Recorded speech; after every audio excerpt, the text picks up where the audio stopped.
I wanted to analyze a deal.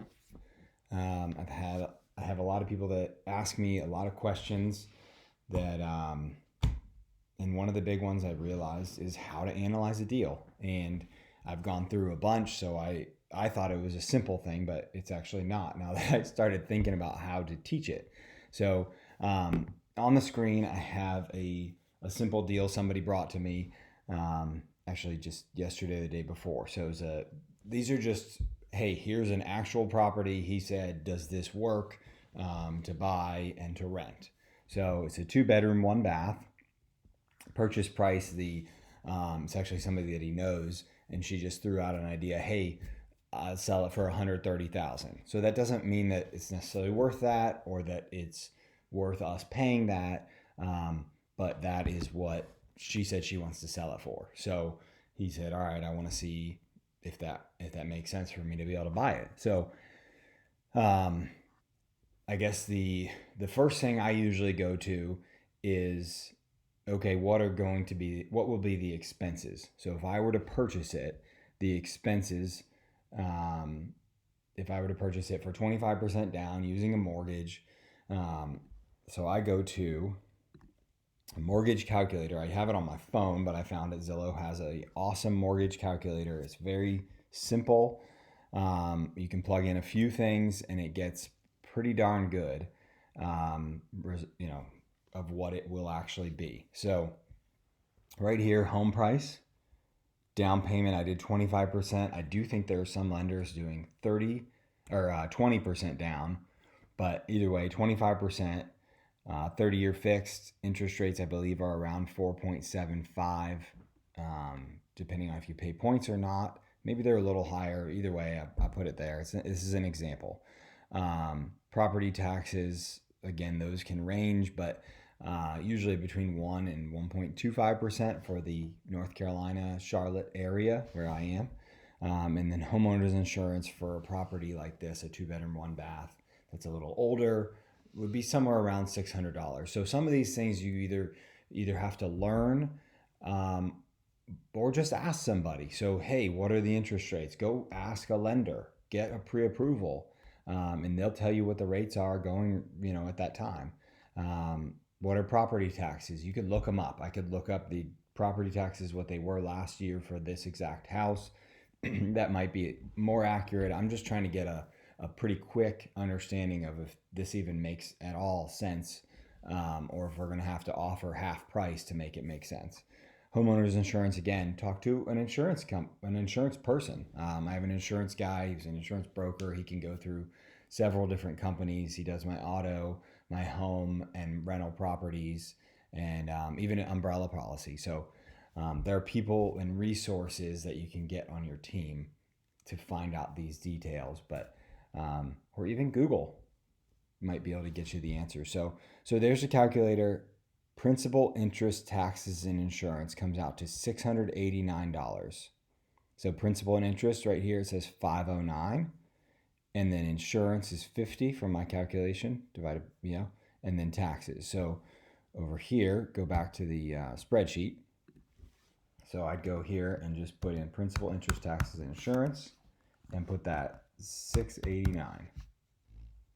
I got a text message from somebody, and then repair. So this principal, interest, tax, insurance are the bulk of the expenses, and then there's repairs, which could be the bulk, but hopefully they're not. I usually say for a single family house between $50 to $100 a month, because sometimes you'll have none. I mean, you could have a whole year where nothing breaks and everything is fine in the house. And other years, you have to replace the refrigerator for $1,000, and so that would eat up over a little less than $100. But yeah, get the point. So let's do $75, and then I like doing this sum thing. Whether you know how to use Excel or not, it's not a big deal. But just add these two up and get the total. Either way, you can use a calculator, use your head. So let's say the expenses for this property would be $764 a month. We also looked at, okay, how much would it rent for? And we found a comp. I think it was next door or a few houses down, 2 bedroom, 1 bath, so exact same thing. That was listed for $890 a month. So I'm gonna round up a little bit. Let's do $895 that we think it could rent for. So then you take your $895 and you subtract the $764. Okay? And I'm literally doing this right now. I think I did it on another sheet, but so then that would be cash flow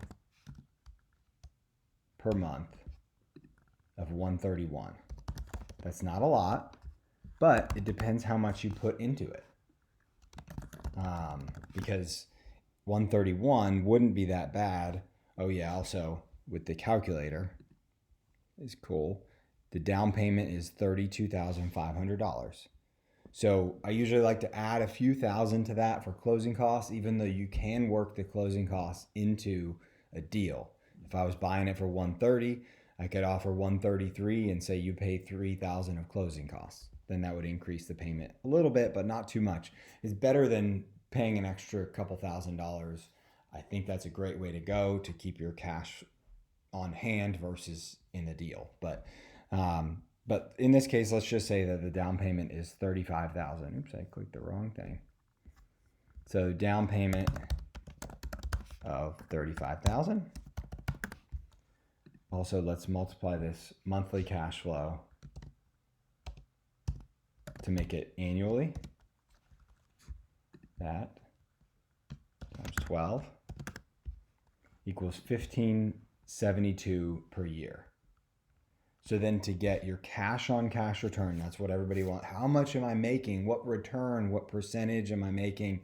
So that's typically called the cash on cash return. So if I put $35,000 down, I want to take this amount, this annual cash flow, and divide it by the $35,000.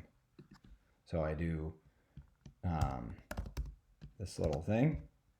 Take the annual cash flow divided by the down payment, and then that equals. And I should make this a percentage. So I don't expect anybody to know how to do all this stuff on Excel. I've nerded out over Excel spreadsheets, but either way, 4.49%. I personally don't think that's a great return. I'd look for something 7, 8, 9, 10% plus. Especially if this was a first deal, you want to have a little bit more cash flow, a little bit room for error. Hey, I missed. Hey, the fridge broke down and I haven't built up my cash reserves since then, so I got to pay $5, $6, $7, $8, $1,000 on a new fridge. There goes all my monthly cash flow. So, or the HVAC breaks down, that kind of thing. Things happen.